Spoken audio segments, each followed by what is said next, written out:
Mes parents m'ont poursuivi en justice pour avoir acheté une maison. Quand j'ai demandé pourquoi, ils ont dit « Cette maison appartient à ta sœur ». Ils ne s'attendaient pas à ma réponse. Alors rien dans ma famille n'est resté. Comme avant, mes parents m'ont poursuivi en justice pour avoir acheté une maison, oui, mes propres parents, et oui, ma propre maison.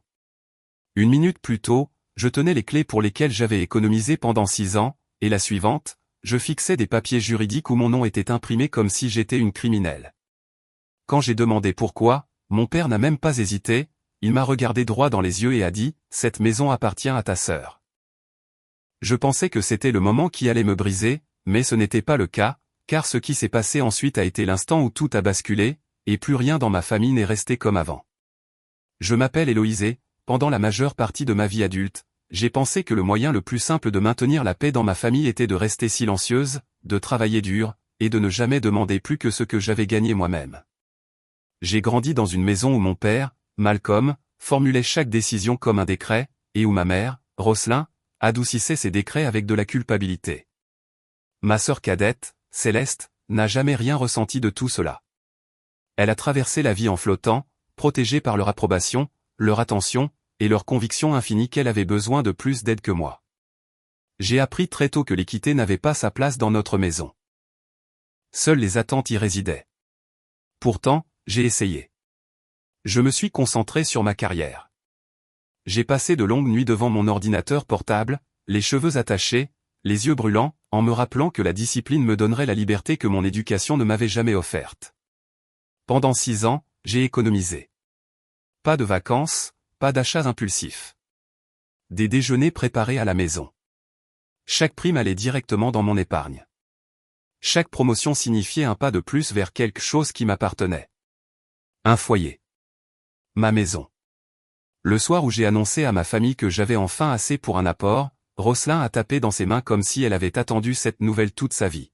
« Oh, ma chérie, nous sommes si fiers de toi », a-t-elle dit, en allumant des bougies sur la table de la salle à manger comme si c'était Thanksgiving. Malcolm a hoché la tête une fois, d'un air approbateur. Un investissement intelligent, si tu t'y prends bien. J'ai ressenti une lueur de fierté, brève, fragile. Jusqu'à ce que Céleste se penche en arrière sur sa chaise, en remuant son thé glacé, et dise « Ça doit être sympa d'avoir ce salaire d'ingénieur. » Certains d'entre nous remboursent encore leurs études supérieures. Son ton n'était pas à la plaisanterie. Il ne l'était jamais. J'ai essayé de sourire. Tu te débrouilles bien dans ton cabinet. Tu y arriveras. Elle n'a pas répondu. Elle n'en avait pas besoin. Je pouvais sentir l'air se tendre autour de son ressentiment, de la même manière qu'il le faisait toujours lorsque mes réussites attiraient une attention qui, selon elle, lui revenait de droit. Malgré tout, j'ai continué d'avancer. Je visitais des maisons le week-end, je roulais dans des quartiers calmes après le travail, en imaginant une vie où personne ne pourrait réécrire mes choix. Quand j'ai finalement trouvé une maison à 2 étages, nichée dans une rue calme à la périphérie de la ville, je savais qu'elle n'était pas glamour. Elle n'était pas parfaite, mais elle me semblait être la mienne. Signer les papiers semblait irréel. Un souffle que je retenais depuis des années se libérait enfin. Ce que j'ignorais, c'est que cette maison, celle que j'avais gagnée, était aussi l'étincelle qui allait brûler chaque illusion qu'il me restait sur ce qu'était vraiment ma famille. 3 jours après la signature, j'étais assise sur le sol de mon nouveau salon, entouré de cartons à moitié ouverts, quand mon téléphone a vibré sans arrêt. Au début, je l'ai ignoré. J'étais fatigué, en sueur, tenant encore un tournevis dans une main. Mais quand le nom de Mara a clignoté avec le message « Tu dois voir ça tout de suite », mon estomac s'est noué. Elle avait envoyé une capture d'écran. C'était une publication de Céleste sur les réseaux sociaux. Publique, dramatique, dégoulinante d'apitoiement sur soi. Quand ta sœur utilise l'argent que grand-mère avait prévu pour ta première maison et s'en achète une pour elle à la place. Des centaines de j'aime. Des commentaires remplis d'inconnus me traitant d'avare, d'égoïste, d'incroyable. Ma gorge s'est serrée. Je l'ai relu, plus lentement, comme si j'avais peut-être mal compris. Mais non, elle m'accusait d'avoir volé de l'argent qui n'avait jamais existé. De l'argent que ni grand-mère, ni notre famille ne lui avait jamais attribué. Avant même que je puisse appeler Mara, le téléphone a sonné à nouveau. Papa. J'ai hésité, puis j'ai répondu. Allô. La voix de Malcolm était plate, officielle. Héloïse, nous devons discuter de la situation concernant la maison. Je me suis figé. Quelle situation? La voix de Rosselin a flotté en arrière-plan. Ma chérie, tu sais de quoi il s'agit, n'est-ce pas? Non, ai-je dit, je ne sais pas, Malcolm a expiré brusquement, comme si je lui faisais perdre son temps. Ta mère et moi avons parlé avec un avocat. Les fonds désignés pour la future maison de Céleste devaient lui revenir. Tu le savais? Mon cœur battait si fort que je le sentais dans mes poignets. De quoi parles-tu? Il n'y a jamais eu d'argent désigné. J'ai acheté cette maison avec mes propres économies. Je peux montrer chaque dépôt. Silence. Puis Malcolm a prononcé la phrase qui a brisé ma réalité en deux. Cette maison appartient à ta sœur. Je me suis effondré sur la marche la plus proche. Papa, c'est insensé. Il n'y a aucun accord, aucun fond. Non, tu es difficile, a-t-il claqué. Ta sœur a besoin de cette maison plus que toi.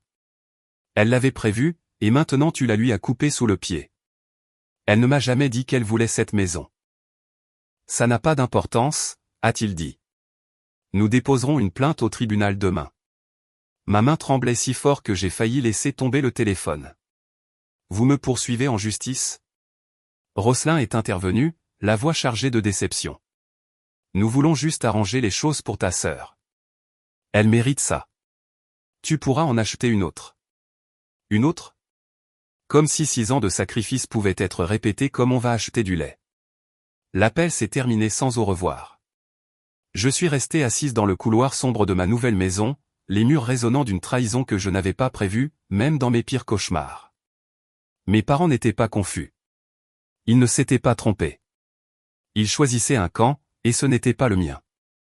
Ce soir-là, Mara est venue avec des plats à emporter et un regard qui me disait qu'elle connaissait déjà toute l'histoire.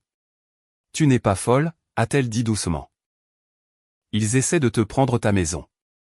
Derrière elle, Ashton est apparu dans l'embrasure de la porte. Je n'avais pas réalisé qu'il était venu aussi. Il a croisé les bras. Héloïse, tu dois te préparer. Il ne bluffe pas. Ta famille s'apprête à déclencher une guerre juridique. Je n'ai pas dormi cette nuit-là. Je suis resté assise au comptoir de la cuisine de Mara avec une tasse de thé froid, le regard dans le vide, tandis que son appartement bourdonnait autour de moi. Le choc ne s'était pas dissipé. Il s'était transformé en quelque chose de plus lourd, quelque chose qui me serrait trop la poitrine. Mara s'est assise en face de moi, les coudes sur le comptoir. Tu restes ici, a-t-elle dit fermement. Tu ne devrais pas être seule dans cette maison en ce moment. Je n'ai pas discuté. Je ne pouvais pas. Le lendemain matin, Ashton est revenu avec un dossier sous le bras. J'ai passé quelques coups de fil, a-t-il dit en le faisant glisser vers moi. Tu as besoin d'un spécialiste, quelqu'un qui gère les conflits d'héritage et les revendications de propriété. Vivien est la meilleure que je connaisse. J'ai cligné des yeux en le regardant. Héritage? Il n'y a pas de problème d'héritage. Il a esquissé un sourire sans humour. Tes parents essaient d'en créer un.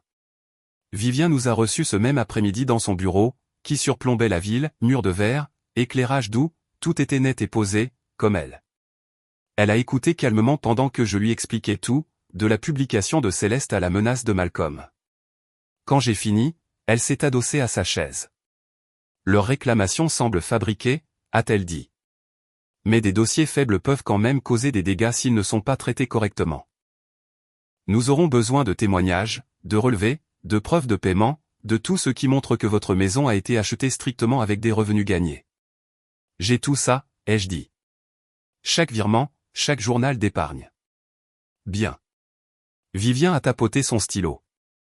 Maintenant, nous avons besoin de témoignages. Qui savait que l'héritage avait été partagé équitablement? Ma respiration s'est stabilisée pour la première fois depuis des heures. Mon oncle Raymond et ma tante Myriam. Contactez-les, a-t-elle dit. Nous avons besoin de leur déclaration dès que possible. Raymond a répondu à la deuxième sonnerie. Héloïse, ma chérie. J'ai entendu dire qu'il se passait quelque chose. Quand je lui ai raconté, il n'a même pas hésité. Ta grand-mère serait furieuse, a-t-il dit. Je signerai tout ce dont tu as besoin. La réaction de tante Myriam a été plus calme, mais plus lourde. J'ai toujours craint que cela puisse arriver, a-t-elle dit. Ton père, il a demandé à tes grands-parents de changer le testament, pour donner plus à Céleste. Ils ont refusé. Il n'a jamais accepté ça. Elle a marqué une pause. Si tu as besoin de moi, je témoignerai. Pièce par pièce, la vérité a pris une forme que je pouvais enfin voir. Ce n'était pas soudain. Ce n'était pas à propos de moi. C'était l'aboutissement d'années d'attente non dites. Des années où l'on promettait à Céleste des choses qui ne lui appartenaient jamais. Mais le pire est arrivé 2 nuits plus tard. Mara et moi marchions vers ma maison pour récupérer quelques affaires supplémentaires quand nous avons vu du mouvement sur le porche. Quelqu'un secouait la poignée de la porte. Céleste. Elle tenait une clé que je ne lui avais jamais donnée, essayant de la forcer dans la serrure. « Qu'est-ce que tu fais » ai-je crié. Elle a reculé brusquement, surprise. Je pensais que je pouvais juste jeter un coup d'œil. En entrant par effraction ? Ce sera ma maison de toute façon, a-t-elle claqué. Ce moment a tout changé. Vivien a appelé les choses par leur nom, tentative d'entrée non autorisée. Une preuve. Et soudain, la peur dans laquelle je me noyais s'est transformée en quelque chose de plus stable, de plus tranchant. Ils voulaient une guerre juridique ? Très bien. Ils allaient la voir. Le palais de justice sentait le vieux papier et le désinfectant, une odeur piquante, stérile. Rien de chaleureux. En marchant dans le couloir aux côtés de Vivien, je sentais chaque battement de mon cœur comme s'il résonnait sur les murs. Mes paumes étaient froides, ma respiration irrégulière. Je n'avais plus peur de perdre la maison. J'avais peur d'affronter les gens qui m'avaient élevé et de réaliser qu'ils n'étaient plus les mêmes que dans mes souvenirs. Malcolm, Rosselin et Céleste étaient déjà assis à la table des plaignants quand nous sommes entrés. Malcolm a redressé les épaules dès qu'il m'a vu, comme s'il se préparait au combat. Rosselin a détourné le regard. Céleste me fixait avec un mélange de sentiments de dû et de ressentiment bouillonnant, comme si c'était moi qui l'avais trahi. Vivien m'a touché doucement le bras. Restez stable. Rappelez-vous, nous ne sommes pas ici pour combattre des sentiments. Nous sommes ici pour présenter des faits. Quand la juge Evelyn Carter est entrée dans la salle, le silence s'est fait instantanément. Elle avait ce genre de présence qui vous fait vous redresser sans réfléchir. Confiante, posée, réfractaire aux absurdités avant même qu'elles ne commencent. Commençons, a-t-elle dit. Bernard Langford, l'avocat de mes parents, s'est levé le premier. Votre honneur, cette affaire concerne un accord familial verbal concernant la distribution de l'héritage, un accord que mademoiselle Héloïse a violé lorsqu'elle a acheté une propriété en utilisant des fonds destinés à sa sœur Céleste. Accord verbal. Mon estomac s'est tordu. Il a continué, notre position est que la maison acquise par mademoiselle Héloïse était destinée à Céleste, conformément à des discussions de longue date au sein de la famille. Vivien n'a pas bougé, n'a pas sourcillé. Elle a simplement attendu qu'il s'asseye, puis s'est levée avec toute l'assurance calme de quelqu'un qui détient une quinte flush royale. Votre honneur, a-t-elle commencé. Les plaignants invoquent un accord verbal qui n'a aucun témoin, aucune documentation, et aucune mention dans le testament légalement exécuté des grands-parents décédés. Pendant ce temps, la défenderesse a fourni des relevés de paiement détaillés confirmant que chaque dollar utilisé pour acheter sa maison provenait de 6 années de revenus gagnés. La juge Carter a hoché la tête. Poursuivez. D'abord, Bernard a appelé Malcolm à la barre. Mon père a pris une inspiration et a fait face au tribunal comme un homme recevant enfin le respect qu'il croyait mériter. Ma mère a toujours voulu que Céleste reçoive de l'aide pour acheter sa première maison, a-t-il dit. C'était entendu. Héloïse le savait. J'ai serré la mâchoire. Vivien a posé une main sur mon bras, pour m'ancrer. Le témoin suivant de Bernard était Rosselin. Sa voix tremblait juste assez pour paraître sympathique. Nous n'essayons pas de faire du mal à Héloïse, a-t-elle dit doucement. Nous voulons juste ce qui a été promis à Céleste. Promis. Un autre mot sans colonne vertébrale. Puis Céleste a été appelée. Elle a lissé sa jupe et a pris une inspiration tremblante. Une performance, calculée. J'économise depuis des années, a-t-elle dit. Mais je ne gagne pas autant qu'Héloïse. Je pensais qu'elle comprenait que la maison m'était destinée. Bernard a posé une main réconfortante sur son épaule alors qu'elle descendait de la barre. Bien sûr qu'il l'a fait. Puis ce fut le tour de Vivien. Elle se tenait le dos droit, le regard perçant. Votre honneur, nous aimerions appeler notre premier témoin, Raymond Aille. L'oncle Raymond est entré dans la salle avec la dignité tranquille d'un homme qui n'avait rien à prouver. Il s'est mis à la barre et a parlé clairement. Le testament a été divisé équitablement. Aucune condition, aucune promesse spéciale. J'étais dans la pièce quand il a été lu. Bernard a essayé de le contester, mais Raymond n'a pas bougé. Ensuite, tante Myriam est venue. Elle se déplaçait lentement, mais sa voix était ferme. Malcolm a demandé à nos parents de changer le testament pour donner plus à Céleste, a-t-elle dit. Ils ont refusé. Ils croyaient en l'équité. Le tribunal s'est figé. Rosselin a baissé les yeux. La mâchoire de Malcolm s'est contractée. Vivien a remercié Myriam doucement avant de m'appeler à la barre. En m'asseyant, le micro me semblait trop proche, trop fort. Mais dire la vérité m'a fait l'effet d'une bouffée d'oxygène. J'ai économisé pendant 6 ans, ai-je dit. Je peux justifier chaque dollar. Aucun argent de l'héritage n'a été utilisé. Vivien a remis à la juge un dossier soigneusement organisé. Ce sont les relevés documentant 6 années de dépôt, de fiches de paie, de revenus et de virements d'épargne. La juge Carter a feuilleté les pages d'un œil vif. Notez. Puis Vivien a dit, « Votre honneur, nous avons une dernière question à aborder. » 2 nuits avant la médiation, Céleste a tenté d'entrer dans la propriété de la défenderesse en utilisant une clé qui ne lui appartenait pas, la tête de Céleste s'est relevée brusquement. Je ne voulais pas entrer par effraction. Je voulais juste regarder. Vivien ne l'a même pas regardé. Un voisin a enregistré la tentative et a appelé la police. Nous avons le rapport ici. Elle l'a remis. La défenderesse n'a pas porté plainte, mais cela démontre la conviction des plaignants qu'ils avaient droit à la maison, indépendamment de la propriété légale. Bernard a bafouillé. Ça n'a rien à voir avec. Ça a tout à voir avec le sentiment de dû, a dit Vivien calmement.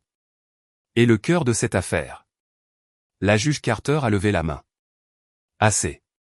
La salle d'audience s'est calmée sous son regard. J'ai examiné les documents, a-t-elle dit. Le testament était équitable.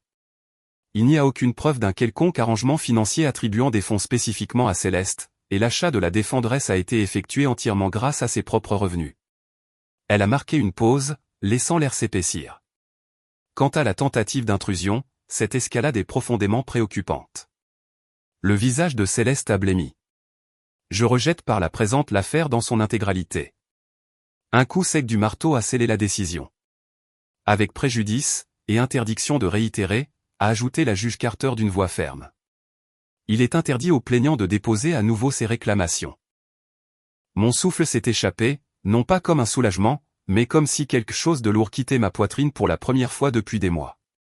Rosselin a couvert sa bouche, stupéfaite. Les yeux de Malcolm ont brillé de quelque chose de sombre. Colère, incrédulité, fierté blessée. Céleste a éclaté en sanglots. Quand nous sommes sortis dans le couloir, Malcolm s'est précipité après nous.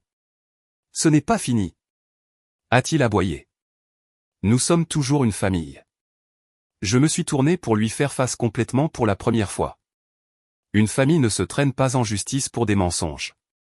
Une famille n'essaie pas de voler ce pourquoi quelqu'un d'autre a travaillé. C'est vous qui avez choisi ça. Rosselin a tendu la main vers la mienne. J'ai reculé. Je ne veux pas me battre, a-t-elle chuchoté.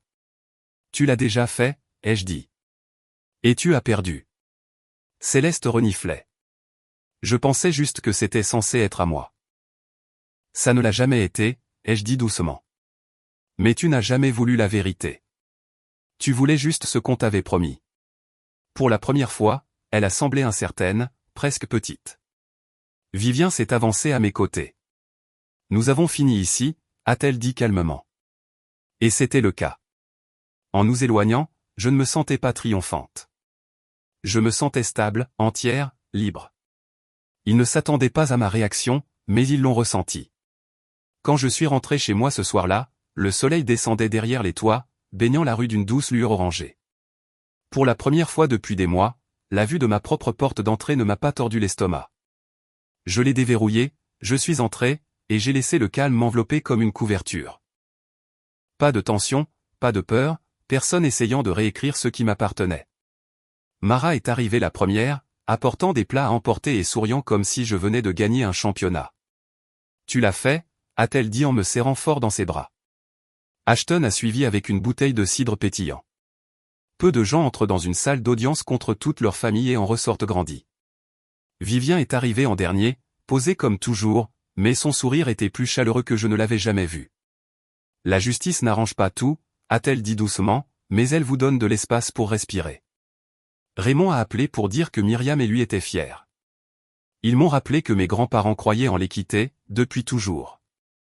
Ce soir-là, je me suis enfin senti connecté à cette croyance, non seulement par le sang, mais par choix. J'ai traversé mon salon, touché le bord lisse de la table fraîchement rénovée, et ouvert mes fenêtres pour laisser entrer l'air nocturne. Cette maison semblait différente maintenant, pas seulement un achat. Pas seulement une adresse en ville, elle me semblait de nouveau mienne, entièrement, incontestablement mienne. Debout sur le pas de ma porte cette nuit-là, j'ai réalisé une chose simple et stable. La famille ne se définit pas par le sang, la tradition, ou les gens qui prétendent savoir ce qui est le mieux pour vous. Elle se définit par ceux qui restent à vos côtés quand tout s'effondre. Je n'ai pas seulement gagné un procès. J'ai repris ma vie, ma maison, mes limites, ma voix.